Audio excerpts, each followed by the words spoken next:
압도적 재미 매불쇼.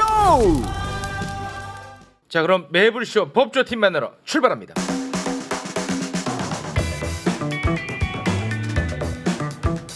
세상에 이런 별이.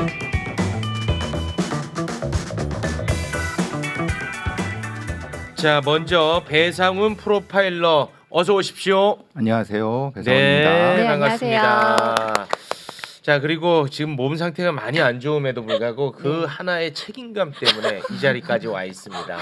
정말 지금 사경을 헤매는 그런 상황입니다. 양지민 변호사 어서 오십시오. 안녕하세요, 양지민입니다. 네.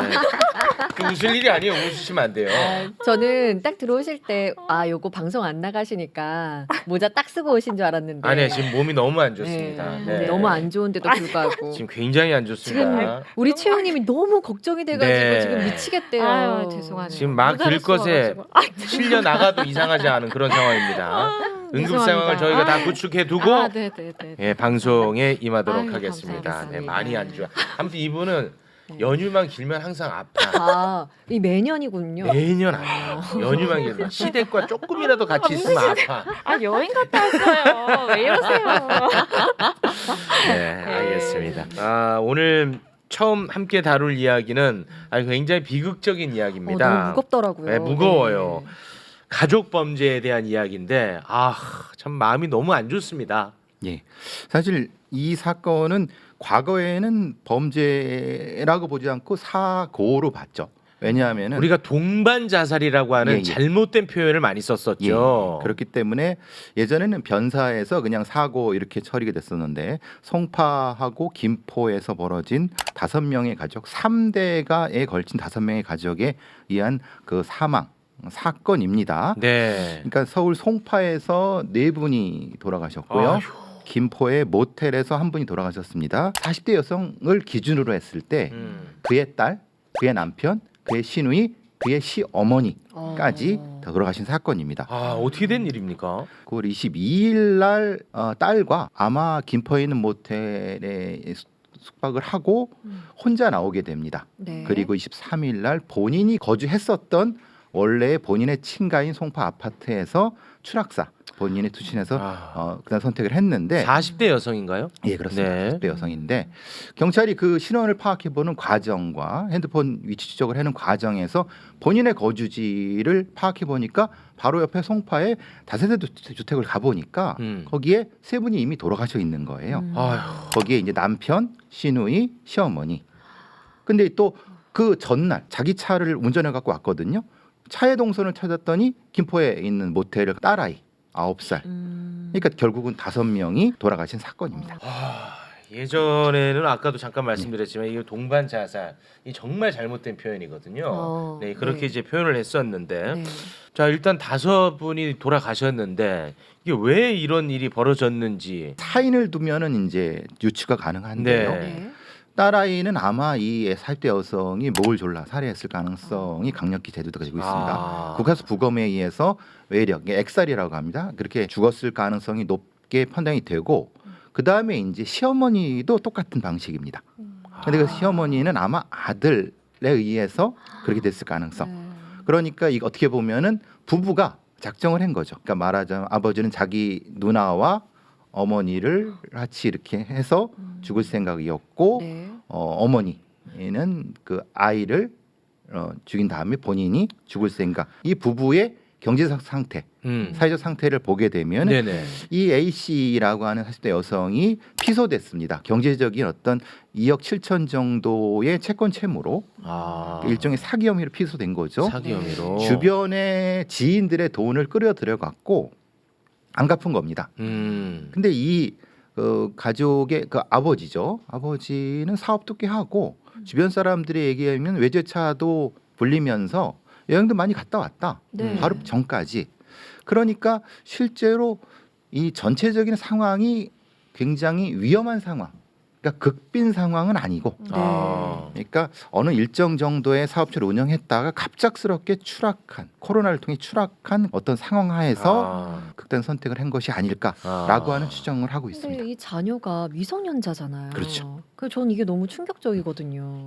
빚이 있다고 하더라도 왜 자녀까지 그렇게 하는지 이런 사례가 조금 있다면서요. 기억나실지 모르겠지만 2022년도 조윤아 사건, 제주도에 그 체험학습을 가겠다고 하고 네. 안도에서 일가족이 차 안에서 그냥 바다로 네네. 예. 그 사건도 있고 사례는 여러 가지가 있습니다. 건수로 보면은 매년 증가하고 있습니다만은 기억나실지 모르겠지만 서초의 강씨 사건이라는 것이 있습니다. 서초의 강씨 예, 사건. 서초동에 있는 강씨인데 그 서초동의 아파트가 무려 수십억짜리 아파트인데요. 네. 두 딸아이를 죽이고 부인도 죽이고 본인은 못 죽었습니다.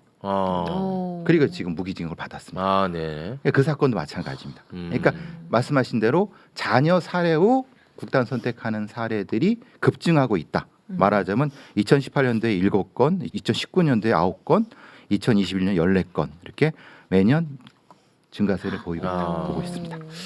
이게 그 비속 살인은 그렇죠. 비속과 존속 살인이 같이 일어난 겁니다. 예. 그리고 비속 살인은 형량이 가중되지 않습니다. 아, 가중되지 예, 예. 않아요? 존속 살인만 가중이 됩니다. 아, 그건 왜 그런 거죠? 어떤 법 정신이 있는 거예요? 글쎄 그건 변호사님 말씀해 주시겠지만은 네. 저도 그 판례나 이런 걸 보면 네. 비속 살인을 하는 게 오죽했으면 해서 감형되는 경우가 있습니다. 약간 온정주의가 있나 보네요. 그렇죠, 그래 아, 그 되는 거죠. 문제네. 그러니까 예전부터 그런 단어 선택 자체부터가 그렇죠. 문제가 있었던 것처럼 우리의 인식에 그런 것들이 있었나 보네요. 그렇죠. 말하자면 부모가 책임을 져야 되는데 아, 가족을 책임을 져야 되는데 가족을 책임을 못 졌으니까 본인과 같이 아이를 끝까지 책임진다라고 하는 것 자체에는 비속살인이 들어가 있는 거죠. 아, 그건 문제야. 그렇죠. 그거는 좀 바로잡을 필요가 있어 보입니다. 근데 과거의 법관들이나 이런 법률가들은 그거 자체를 일종의 뭐 오죽했으면이라고 하는 표현이 네. 들어가는 거. 그러니까 일정 정도 형량에 물론 단어로 들어가지 않습니다. 근데 형량에 감안돼서 상당히 감형이 되거나 아, 이건 문제야. 마찬가지로 영아 살해죄도 똑같습니다.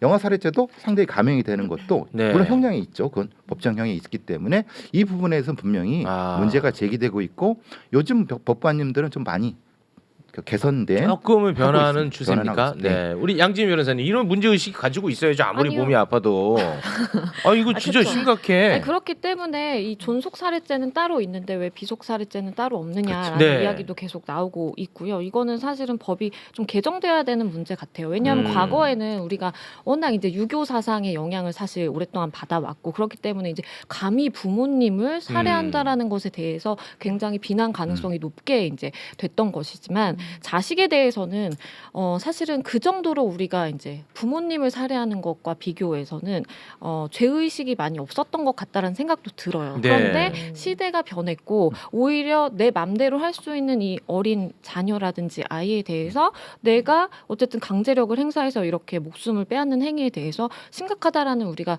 문제의식이 생겼고 네. 그렇기 때문에 사실 아동학대라든지 영아살해죄에 대해서도 아동학대 형량 계속 늘어나고 영아살해죄 없애야 된다라는 이야기가 계속 나오는 것이거든요. 네. 예. 요건에서는 추가해서 이 시어머니가 자기의 동생한테 전화를 했다고 합니다. 그 이전에 애들이 같이 죽자고 한다.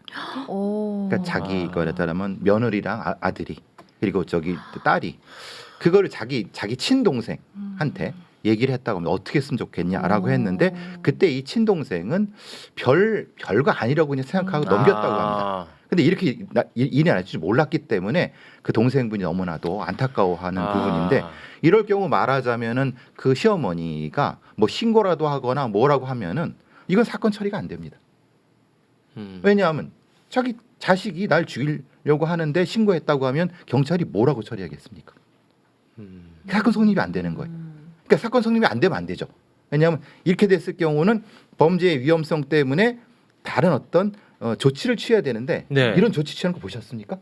그러니까 이런 사례는 없습니다. 그러니까 말하자면 우리는 이런 형태의 가족 살해 후 자살이라고 하는 것이 범죄로 돼갖고 경찰에 의해서 정식으로 처리돼갖고 분리가 될 수 있어야 되는 시스템이 돼야 되는데 네. 그 시스템이 없는 겁니다. 마찬가지로 아이도 마찬가지입니다.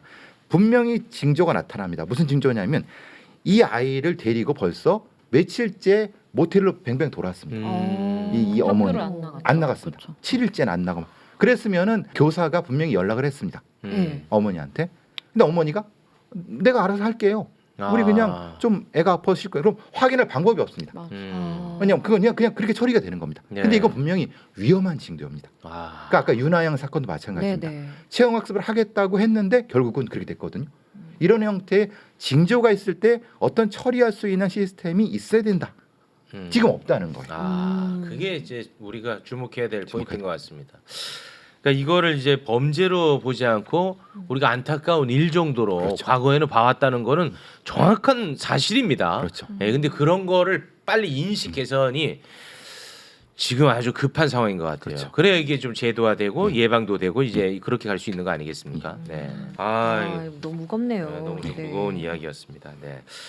그리고 우리에게 또 어느덧 이제 잊혀진 사건이 있는데 그 계곡 살인 사건, 네. 그게 이제 결론이 났다면서요? 예, 이은혜 사건이라고 예. 하죠. 아시다시피 이은혜는 공범 조연수랑 자신의 남편을 음. 살인을 했습니다. 근데 당시에는 이제 처음에 경찰이 처리했을 때는 그냥 사고에 의한 걸로 처리돼 갖고 그렇죠. 됐는데 그리고 이은혜가 그 보험금을 안 준다고 예. 제보를 하면서 시작된 사건 아닙니까? 그렇죠. 되게 어리석게도 그거밖에 못 본 겁니다. 자기가 이것이 커졌을 때 자기가 범죄가 드러날 수 있다는 걸 못 본 거죠. 그러니까 본인이 알린 사건입니다. 본인이 탐사보도 프로그램에 네. 인터뷰를 해갖고 네. 나갔는데 거꾸로 그 인터뷰했던 그 탐사보도 프로그램의 PD가 되게 이상하잖아요. 그 다시 한번 확인하고 검찰 측에 확인해서 사건을 표면화된 사건인데요. 1심에서 뭐 2심에서 결국은 다 무기징역으로 선고가 돼서 네. 확정이 됐습니다. 9월 21일 이은혜는 무기징역. 무기징역입니다.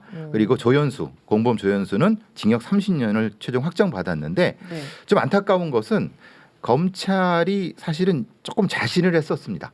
말하자면 가스라이팅에 의한 살인을 입증하겠다고 굉장히 의혹을 많이 했었습니다. 네. 그런데 그것은 사실은 입증되지 않았고 대법원에 반받아들였고 부작위에 의한 살인, 그러니까 구할 수 있는 의무가 있는 아내잖아요. 근데 그걸 안 했다고는 부작위에 의한 살인에 의한 것만 인정된 겁니다. 그러니까 살인 자체에 대한 적극성, 예. 고의성 예. 이런 것은 완전히 빠져 있는 거고 빠져 있는 거죠. 그걸 살리지 않은 거에 대한 죄만 물은 거예요. 그렇죠. 그래서 사실 안타까운 게 범죄를 연구하는 사람들이 많은 사람들도 이 이은혜 사건이 전개가 될 수 있다. 말하자면 가스라이팅의 지배에 의한 살인이 판례로 남을 수 있겠다고 큰 기대를 했었습니다.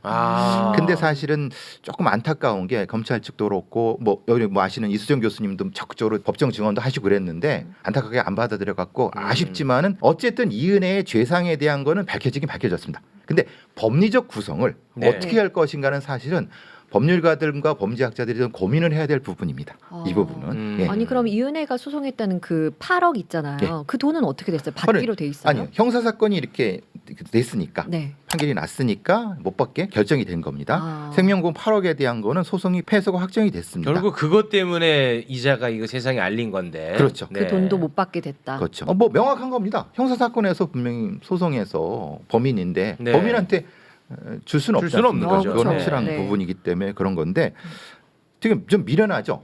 왜냐? 이걸 그 패소가 확정적인데도 계속 끌고 갔어요. 망상이죠, 망상을 꿈꾼 거죠, 네. 말하자면. 아니 근데 부작위에 의한 살인인데도 무기징역 이거는 좀 굉장히 무겁게 처벌을 하네요. 그렇게 된 거죠. 원래 그래서- 그 부작위에 의한 살인도 좀 근데 무겁게 그거는- 처벌합니까? 아니 무기징역까지 선고가 되지는 않아요. 보통 부작위에 그렇지, 의한 부작위는. 살인의 경우에는 왜냐하면 네. 내가 아무런 관련 없는 사람이 뭐 물에 빠져 있을 때 내가 구해야 될 의무는 없지만 네. 사실상 가족, 그러니까 어쨌든 부부 관계고 내 아이라든지 뭐 이렇게 가족이 빠졌을 때는 이제 보호 의무가 있기 때문에 사실 네. 부작위에 의한 살인이 인정되는 거잖아요. 음. 근데 말씀해주신 것처럼 나의 어떤 적극성이라든지 고의가 개입된 게 아니고 음. 나도 했었어야 했는데 내가 못한 것에 대한 처벌이기 때문에 네. 법에서도 법원에서 판단할 때 이렇게 무기징역까지 고의에 의한 살인처럼 이렇게 해석을 하지는 않는데 그거 좀 이례적이긴 하죠. 그렇죠. 네. 그런데 이제 형량을 재판부가 이제 반영을 한 거죠, 사실은. 왜냐하면 법리적으로 내가 어떠한 가스라이팅을 해서 고의적으로 살인을 저질렀다라고 판단하기는 법리적으로 조금 안타깝게도 어려움이 있지만 하지만 이거를 형량에 반영함으로써 우리는 그걸 어떠한 뭐 정의 실현을 한다라는 취지가 좀 반영된 거죠. 가스라이팅에 의한 살인 약간 전 단계의 선고 정도로 보면 되겠네요. 그러니까 일종의 저는 사실 비겁한 판결이라고 좀 봅니다. 솔직히 아. 왜냐하면은 판관들은 엄격한 형태의 입증이 좀 불비하다. 그런데 분명히 이 죽이려는 의도는 명확했다. 그럼 법리를 어떻게 적용할 것인가에 대한 부분은 네. 그러니까 법리가 불비하지만 의도는 명확하잖아요. 그러니까 형량은 이 정도 되는데 그걸 인정해 버리면 다른 가스라이팅에 의해서 발생할 수 있는 많은 뒷감당을 법원에서는 하기 힘들었던 것 같아요. 그러니까 이거는 어떻게 보면은 입법으로 넘긴 것 같다는 생각도 들고. 그럴 수 있겠다. 예. 근데 이거를 그래서 저는 비겁하다는 표현을 쓴 거는 뭐냐면 굉장히 범죄하는 사람들 기대했다는 건 뭐냐면 대법원에 이 정도 판결해 주면은 거꾸로 입법을 할 수 있을 거라고 생각했는데 네. 네. 둘이 안 하니까 이제는 입법하는 사람들도 안 할 거란 말이에요. 왜냐하면 굳이 나서서 할 이유가 없으니까. 그래서 조금 아쉽다 이런 생각이 드는 거예요. 근데 뭐 제가 뭐 누구 편을 들은 건 아니고 네. 잘 몰라서 네. 그런데 보통 네. 이런 판결은 조금 보수적으로 하는 측면이 있는 거 아닙니까? 보수적으로 그 범진을 본 거죠. 네. 근데 국민들의 덕감정상에 이 은혜는 분명히 이 정도는 받아야 되고. 아무래도 이제 의도가 있었던 것 같은데 예. 뭐 이런 생각들을 예. 우리는 하고 있는데 네. 요거 이제 부작위에 의한 살인 선고라 조금 아쉬운 점이 있다. 네. 자 그러면은 무거운 이야기는 뭐 이 정도에서 네, 네, 예, 그럴까요? 정리를 하고요. 네. 또 양지민 변호사는 항상 이제 가벼운 거 위주로 또 항상 준비를 하시는 분이기 때문에 오늘 아프지 오늘 좀 아프시잖아요. 근데 오늘 좀 아프기 때문에 네. 어떤 내용을 준비하실지는 잘 모르겠네요. 어떤 내용 준비해 오셨습니까? 아니 제가 원래 두 가지를 준비를 했는데 네, 여기 그 보니까 앞에 아주 그 스몰 유명한 토크. 한문철 변호사를 저격하겠대. 아니 그게 아니고 나 그래서 깜짝 놀랐어. 아니, 저격이 아니고 변호사계의 아주 큰 손 아니에요? 큰 손? 무슨 아니, 원수졌나? 저격이 아니고요. 네. 이런 일이 있었다라고 이제 소개를 드리려고 네. 하는데요.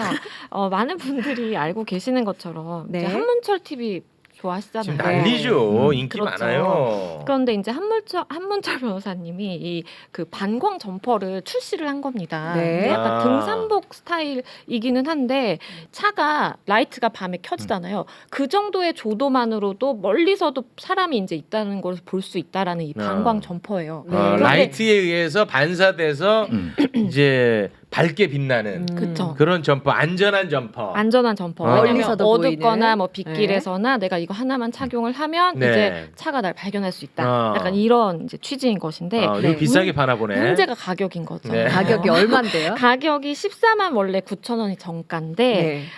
할인가로 12만 9천 원에 지금 판매를 하고 있는 할인은 거예요. 왜 하는 거야? 할인 13% 할인 네. 해가지고 이제 판매를 하는 겁니다. 네. 그런데 이제 일부의 시각이 있는 거예요. 한쪽은 아니 왜 이런 걸 만들어 팔면서 좋은 취지라고 하는데 너무 비싸다. 이거는 선을 넘었다라는 네. 이제 의견이 한쪽에 있는 것이고 그럼 안 싸면 되잖아. 한쪽은 그쵸 안 사면 된다. 이거 아니 뭐 이게 뭐 강제로 강매하는 것도 아니고 그러니까 안 사면 되잖아. 안 사면 되는데 왜 말들이 많냐 이런 어. 이제 양쪽의 시각이 있는 것인데 네. 이게 하도 논란이 커지다 보니까 이 한문철 TV에 그 해명 영상까지 올라왔어요. 이렇게 어. 실험해가지고 빛을 흰 옷만 입은 상태에서 빛을 비춰서 뭐 어디까지 보이는지 그리고 이 반광 점퍼를 입었을 때는 손전등을 비췄을 때 얼마나 잘 보이는지 약간 이런 것도 있고 그리고 이제 또 해명 영상이기는 한데 이제 논란이 또 된 것이 네. 내가 사건 하나를 하면 한 2, 3천만 원 정도 하는데 오. 근데 하루에 한두 건만 맡아도 이걸 100장 판 것보다 나는 훨씬 더 많이 벌 수 있는데 네. 굳이 어. 내가 이걸 이익을 위해서 했겠느냐 이제 근데 이 나는. 티가 변호사. 그러니까 이게 엄청 많이 팔렸나 봐. 이거 티가 많이 많이 팔렸나 팔렸어요? 봐요. 근데 이제 100장을 팔아도 네. 뭐 1,000만 원이 조금 넘기 때문에 매출이 네. 이거는 크게 오. 이제 나의 사건 하나보다는 아. 적다라는 이제 사무실에서 그냥 가만히 그래. 앉아 있어서 하나만 가만히 맡아도 앉아있지 않죠. 2천만 원 아니, 받는데 뭐 이런 얘기를 해서 이제 그래서 이제 논란이 이슈가 진짜 요쪽으로 커져. 번져가는 거였어. 맞아 논란이. 그래서 오 양지민 부자 뭐 이런 것까지 이제 번져나가고 있는 상황입니다. 네, 그래서 아무튼 이게 좀 네. 논란이 아. 많이 되고 있다라는 점. 어떻게 마무리될지는 좀 이 모르겠어요. 수입료 왜 이렇게 많이 받는 거예요? 아니 근데 한문철 변호사님이 아 있어요. 유명세가 있어서. 아니, 그리고 이제 워낙 교통사고계 이제 독보적인 존재이시기 네, 네. 때문에 사실은 이제 이럴 수가 있는 거죠. 저랑 같이 방송하실 때는 이거 안 하셨을 때거든요. 네. 꽤 한문철 오래됐고요. TV요? 예, 아, 안 한문철이 하실 때? 이 몇 대면 안 하셨을 때인데 네네. 제 손 잡고 어떻게 살아야 될지 이런 말씀하셨거든요. 3천만 원? 이런. 근데 옛날부터 유명하셨잖아요. 한문철. 근데 유명 그러니까- 검사 출신으로 유명하지 않았습니까? 군검사 출신인데 저랑 아주 처음부터 하셨으니까 그때는 몇 대면 안 하셨어요. 네. 안 하셨을 때는 사실 아. 좀 힘드셨죠. 어. 근데 몇 대면 하신 후부터 했죠. 하나 이제 자기의 영역을 영역 구축을 했나 구축하신 보군요. 거죠. 예, 예. 아. 나는 아니 근데 진짜 독보적이시긴 한 것 그렇죠, 같아요. 지금 막 독보적이죠. 무슨 여기서 이제 판단이 되는 대로 우리 그냥 합의하자라는 그런 사람들도 굉장히 아, 많고요. 맞아, 맞아. 그러니까 그래. 왜냐면 분쟁이 있고 막 이러면 소송 가면 어차피 뭐 몇 년 걸리고 이러잖아요. 근데 근데 여기 의뢰를 해서 네. 한문철 TV에서 해주는 대로 우리 합의하자. 이게 처음에는 보험사 직원들이 굉장히 싫어했어요. 아니 한문철이 뭔데 9대 1이래. 우리는 7대 3인데. 그렇지. 네. 근데 사실 그 한문철 TV 한문철 변호사님은 그게 합리적이거든. 어. 그러니까 보험사 하는 사람들이 조금씩 한문철을 따라가다 따라가게 보니까 되고. 그러니까 어. 그게 대세가 맞아. 된 거죠. 야 이거 야. 엄청난 권력이네. 그래서 어. 교통사고 사건 중에 조금 어렵다라면 무조건 이제 다 맞아요. 아, 이분한테 그래요? 약간 가려고. 아 그러니까 유명세가 있고 영향력이 있기 때문에 수임료가 비싼 거지. 네. 양지민 같은 사람은 뭐 이 정도는 아니다. 천천히 절대 아니, 절대 아, 이 정도는 아니고 아니다. 저는 절대 아닙니다. 아, 그럼요. 아, 그럼요. 알겠습니다. 아, 네. 부러워서 갖고 온 거군요. 아, 네, 그럼요. 알겠습니다. 네. 요거는 뭐 이 정도로 정리하고요. 네. 두 번째는 어떤 내용 가져오셨습니까? 저는 의료사고 관련된. 아 의료사고는 어. 어렵잖아요. 근데 이건 진짜 어려운 것 같아요. 네. 근데 이례적으로, 그러니까 의료사고 사건들 많이 들어보셨지만 의사가 1심 재판 끝나고 법정 구속된 사건은 많이 못 들어보셨을 것 같아요. 거의 없지 않나요? 네, 법정 맞아요. 구속이 된 사건이 있습니까? 왜냐하면 판결이 아직 확정되지가 않았잖아요. 어, 의료사고로? 2심 가서 뒤집힐 수도 있는 것이고 어. 대법원에서 뒤집힐 수도 있는데 1심에서 바로 구속을 시켜버렸어요. 음. 이래서 이제 굉장히 좀 의사협회에서는 반발을 하고 있고요. 어. 이거는 굉장히 우리가 광어적으로 진료를 할 수밖에 없게 만든다라고 해서 이제 굉장히 반발을 하고 있는데 내용이 어떤 내용이냐면요. 네. 2018년에 있었던 일이에요. 한 이제 인천에 있는 병원에서 종합병원이죠? 네, 종합병원입니다. 근데 70대 이제 할아버지가 가서 이야기를 합니다. 내가 화장실에 가서 변을 볼 때 이렇게 피가 나오고 굉장히 이제 뭐랄까요? 피덩이가 나온다라고 표현을 했어요. 그래서 이제 검사를 했어야만 했는데 이 할아버지가 당시에 이제 그 전에 아스피린 복용 경력이 있어요. 근데 아스피린이 출혈을 유발할 수 있거든요. 장기의 출혈을. 그래서 장기간 복용을 하셨기 때문에 이게 일반인들도 이렇게 아스피린이 이제 혈류를 증가시키고 이건 사실 저도 알고 있는데 그럼 의사라면 사실 알아야 되잖아요. 더 잘 알겠지. 그러면 관련된 이런 뭐 내시경이라든지 이런 걸 했었어야 됐는데 이 의사가 그때 당시 항문만 손으로 만져보고 아 이건 치루입니다라고 해요. 어. 항문 겉에 표면에서 나오는 이제 혈관이 터져서 나오는 겁니다라고 네. 했는데 이거 알고 오진이지. 보니까 장기 출혈이 있었던 거예요. 알고 보니까 장기 출혈이 실제 있었네. 네. 근데 관련된 검사라든지 이런 건 전혀 진행하지 않았어요. 그래서 이 할아버지가 아 근데 치료로 알고 거기서 이제 그 수술을 받으려고 날짜를 다 잡아놨습니다. 치료 수술. 네, 치료 수술을. 근데 그 예약을 해놓은 그 사이에 이 할아버지가 집에서 쓰러지는 일이 발생해요. 어. 근데 쓰러져서 그 병원에 다시 왔어요. 실려왔어요. 치료는 안 쓰러지거든. 그런데 실려왔는데 그때는 또 다른 의사한테 가게 됐어요. 뭐 네. 응급이라 그런지 다른 의사에 갔는데 당시 그 의사가 뇌출혈이다라고 어머. 진단을 하는 거예요. 네. 또 바뀌었네. 그러니까 장기에 지금 출혈이 발생해서 이런 일들이 벌어지는 건데 그 의사 같은 경우에는 쓰러지니까 뇌출혈. 고령에 이제 할아버지가 쓰러지니까 아, 이거 뇌출혈이다. 큰 병원 가야 된다라고 한 거예요. 네. 그래서 큰 병원을 가려고 어떻게 하다가 치료가 지금 급하다 그래서 치료 수술을 하다가 이제 사망을 하신. 오. 그런 아, 이거 어. 치료 수술 했어 결국. 네, 치료 수술을 해다가 이제 사망을 했는데 하고 나서 사망하신 거죠. 네네네. 네. 이게 4년 동안 재판이 이어졌었어요. 1심에서. 네. 그러니까 의사들은 뭐라 그러냐면 아, 우리는 그 잘못 진단한 오진이 있을지 모르겠지만 사망과의 직접적인 인과관계는 입증되지 않는다. 우리가 잘못한 부분이 있지만 이 사람이 사망에 이를 정도는 아니었다라고 주장을 네. 했어요. 그런데 이거 살릴 기회를 박탈한 건 맞잖아. 그런데 법원은 인정하지 않았고요. 네. 이 의사들에게 어쨌든 사망에 대한 인과관계가 있다. 그러니까 업무상 과실치사가 성립이 된다라고 네. 봤습니다. 그래서 결국 금고 1년 6월이 선고가 됐고요. 법정 구속을 시켜버린 근데 거예요. 의사가 지금 2명이잖아요. 맞습니다. 두 2명인데 그 두 번째 그 진단한 의사 같은 경우에는 뇌출혈. 그렇죠. 그 의사에 대해서는 그러한 책임의 정도가 크지 않다라고 음. 봤어요. 처음에 일단 치료라고 진단을 한 것부터가 잘못됐고 네네. 이 할아버지는 계속 치료라고 믿고 그거에 수술을 해야 내가 낫는다라고 생각을 했다라는 그럴 수 거예요. 있죠. 네. 그런데 사실은 이게 일반적으로 그러니까 법 이렇게 소송을 진행하다 보면 다른 의사들에게 그 진료 기록을 보내서 어떻게 생각하느냐 의견들을 쭉 물어요. 그런데 다른 의사들도 하는 얘기가 이런 상황이었으면 당연히 내시경 검사는 당연히 100% 당연히 가야 했어야 되고 되는데. 그리고 장기에 그런 손상이 있는지를 먼저 판단을 했었어야 되는데 그걸 아예 하지 않고 네. 그냥 손가락으로 딱 만져보고 여기서 피나네요. 치료입니다라고 했다라는 겁니다. 아. 그래서 결국에는 이렇게 1심 법정 구속이 될 수밖에 없었던 이유는 재판부가 딱 봤을 때 이거는 항소심 가도 뒤집히지 않을 정도로 너무나 과실이 명백하다라고 봤기 때문에 그래서 1심에서 사실 법정 구속을 할 수 있었던 것 같고요. 만약에 이제 재판부가 봤을 때도 이게 약간 애매하거나 항소심에서 뒤집힐 가능성이 있다라고 보면 이렇게 법정 구속하기는 사실 쉽지 않거든요. 쉽지 않겠죠. 네. 네. 판결이 확정된 경우가 아니기 때문에 이렇게까지는 하긴 쉽지 않은데 재판부가 굉장히 일단은 명백하게 의료진의 과실이고 그로 인해서 이 할아버지가 사망했다라고 확신이 있는 거지. 네, 확신을 했기 때문에 사실 이렇게 네. 될 수 있었던 것 근데 같아요. 보니까 치료 수술 이후에 또 출혈이 계속 있는 거야. 네. 그런데도 내시경 검사를 안 해. 이런 거 굉장히 중요하게 봤다고 저는 봅니다. 사법부에서.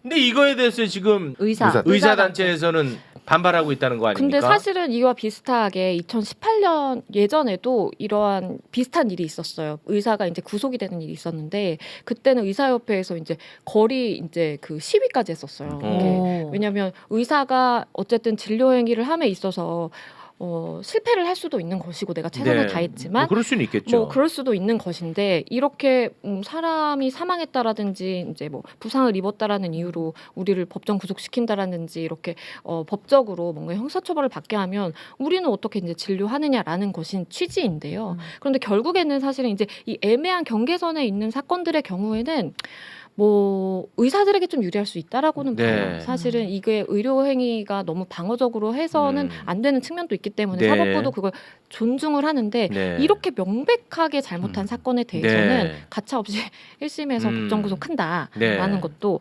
알아주셨으면 좋겠어요. 그러니까 병을 못 낳게 했다고 처벌할 수는 없죠. 그렇죠. 그러나 반드시 꼭 해야 되는 것을 하지 않았을 때 이거는 책임을 묻는 거는 타당하다고 저는 봅니다. 그렇죠. 이제 혹시나 몰라서 이제 양쪽의 입장을 설명을 드리면 네. 이제 의사 쪽은 이렇게 얘기를 해요. 의사협회나 이제 이런 데서는 증상이 있을 때 사실 관련된 검사를 싹 다 해버리면 굉장히 명쾌하다라는 거예요. 네. 그런데 이제 이게 진료 비용의 문제로 연결이 또 되잖아요. 과잉 진료했다 그렇죠. 이러면서. 과잉 진료가 되면 이제 그 보험 수가가 깎이게 되고 네. 그럼 의사들이 결국에는 비용을 받지 못하고 이제 의료행위를 하게 되는 경우로 다 이어지다 보니까 네. 우리도 정말 필요하다라고 생각하는 그 검사만 톡 집어서 이제 할 수밖에 없는 그런 현실이 있다라고도 이제 이야기를 하고는 있고요. 하지만 제시는 해줘야죠 환자한테. 그렇죠. 그런데 이제 이 사건과는 그거는 무관한 이야기야. 그 얘기 왜 해 여기서? 이거 아니 물타기 시도하시네. 아니 이 사건에 대해서 그 얘기 왜 해요? 아프시잖아요. 아니 아무리 아파도 아니 뭐 집안에 무슨 의사들이 많은가 봐. 아니 이 사건은 무관하고요. 이 사건하고 전혀 관련 없는 얘기를 왜 하세요? 이건 아니죠. 그러니까 이 사건은 무관하게요. 그 정도로 우리가 비상식적인 사람들이 아닙니다. 당연히 진행을 했었어야만 했다라는 그렇죠. 점 말씀을 드립니다. 예. 치료 수술 이후에도 출혈이 있어. 네. 그러면은 이게 치료가 아니구나 생각해야지. 네. 안 했어. 안 했어. 안 했잖아. 치료에 대해서는 굉장히 예민하네요. 그러신 거예요? 제가 좀 되게 잘 알고 계시는 아닙니다. 것 저는 뭐 같아가지고. 당당히 앉아 있는 사람인데요. 이거는 정말 네. 엉뚱한 이야기를 끌어오지 마라. 정말 갑자기 화가 났습니다. 네. 근데 제가 네. 이번 이 건을 통해서 저의 무식함을 또 발견을 했는데 네. 제가 몰랐어. 뭐가요? 금고형이랑 네. 징역형이랑 이 다른 아, 거드만. 네. 금고형은 돈이구만. 아니야. 금고형으로 그 치아금고 아니에요. 치아금고 아니에요. 나는 뭔데요? 이번에 뭔데요? 처음 알았네. 네. 그러니까 저도 옛날에 교도소를 가봤는데, 그러니까 그랬어요? 저는 자기 고백이 또 자연스럽네. 가봤는데 견학을 네. 가봤는데요. 그러니까 그 금고형을 선고받은 사람들은 강제노역을 안 해요. 그래서 그냥 비교적 사실 편하게 좀 있을 수 있는 것이고요. 네. 그런데 징역형을 선고받으면 내가 일을 해야 돼요. 강제노역. 정해진 시간 동안 일을 해야 되는데 그게 뭐 예를 들면 공책을 만든다라든지 막 이런 일들이 있거든요. 네. 쭉 둘러 모여서 뭐 화분도 이렇게 막 하고 그런 거를 해야 되는데 어쨌든 그거에서 빠질 수 있는 게 금고형이고 네. 사실은 인신 구속이 돼서 외부와 단절되는 건 똑같죠. 사실 똑같죠. 똑같지만 어쨌든 강제 노역의 유무에 따라서 다르다는 거. 네. 몰랐어. 그렇고요. 나는. 이제 알겠습니다. 근데 상황에 따라서는 징역형이 더 나을 수도 나올 있다는 수도 생각이 있죠. 예, 듭니다. 상황에 따라서. 예. 그래요? 근데 일을 하는 이거- 거가요? 하면 낫지. 근데 이제 화이트 칼라나 전문가들 부분은 거기 계실 때는 다른 사람이 섞이면은 잡범들이랑 섞이면 좀 문제가 갈등이 있을 수 있으니까. 예, 예. 아. 그러니까 이렇게 할 수도 있습니다. 왜냐하면 아니 그 사기범들이라는 좀 근데 여기 의사 선생님이 같이 그렇게 하면 이상하잖아요. 이상해요? 예. 나는 이상하지 않아. 그 생각이 이상합니다. 저는. 그러니까 이제 저는 경제사범 이런 것들 네. 마치 무슨 뭐 굉장히 고상한 범죄처럼 이렇게 인식하는 게 난 더 큰 문제라고 보거든요. 위화감 때문에 이 수용자들 사이 위화감 때문에 네. 갈등이 생길 수도 갈등이 있습니다. 생길 수 있다. 그래서 그럼 따로 빼가지고 걔네들도 일을 시키면 되잖아요. 그쵸. 근데 우리의 정화조 청소 같은 거. 맞아. 우리 정화조. 교도소 상황이 이렇게 녹록치가 않아서 많이 섞어 놓습니다. 그래서 그렇습니까? 네, 알겠습니다. 네. 자, 그럼 오늘은 여기에서 마무리 짓겠습니다. 네. 함께해 주신 두 분 대단히 고맙습니다. 고맙습니다. 감사합니다.